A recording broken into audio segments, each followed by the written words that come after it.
सुना बोला हो। घर में बड़ा कुफुत बा। हाँ का भइलो तोके? आ का बताए सुन तब न। सुनावा। बोली बोलेली जेठनिया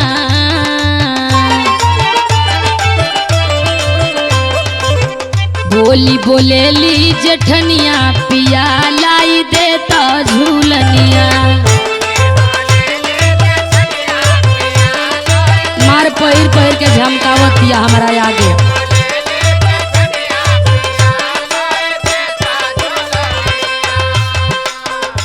अरे बोले दा ऐसे मत तनी कड़की बा। सुना हमार बात। बोला। बढ़े दा धन तू कमाई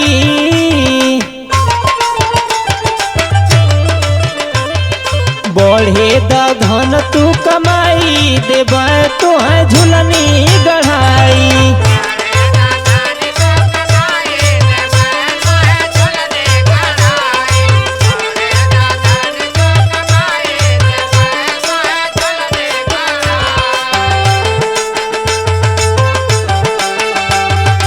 इतने ना रोजे रोजे ओकर चोरी होला। रोज घर में कलह करेले कुफुत करेले। सबर करा एक दिन उनके मुँह पे करिखा लग जाई।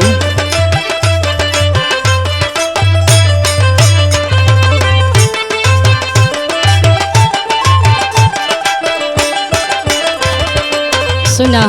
सुनावा। पेनी के राजा आगे पीछे झमकावे मारे दिखावे ले हमके ना। हाँ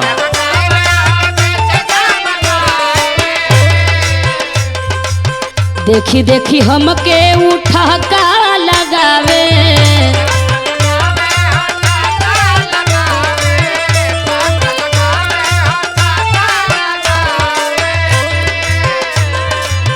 पेनी के राजा आगे पीछे झमकावे देखी देखी हमके उठा का लगावे ताना मारेली देवरनिया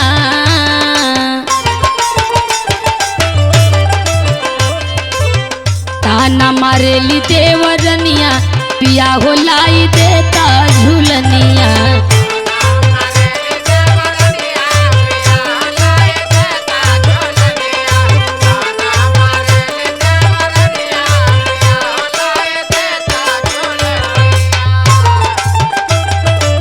चल जाता भुजिया भंडार जाके सम पपरिये बनैता।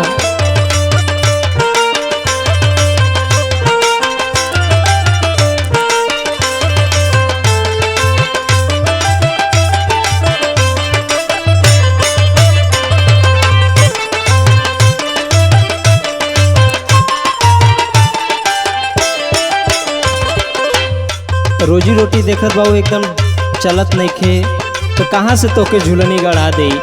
तनिका बढ़े द कमाई तो फिर जितना कहू उतना तोके झुलनी न पहनाई। अच्छा ठीक बा। सुना। ओन्हनी के पास बाटे पैसा रानी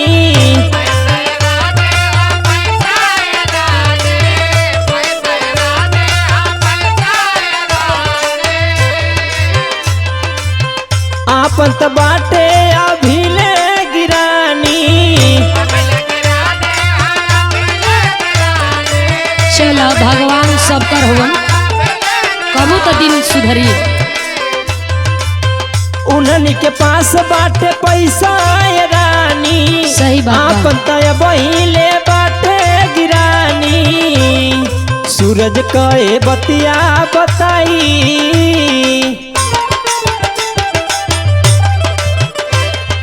मनीष कए बतिया बताई देवे तो है झुलनी गढ़ाई।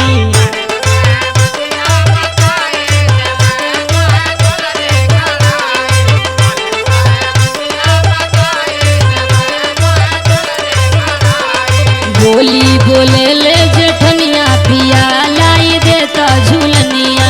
बड़े द धन तू कमाई देवे तो है झुलनी गढ़ाई। ताना मारे देवरनिया पिया लाई देता झूलनिया।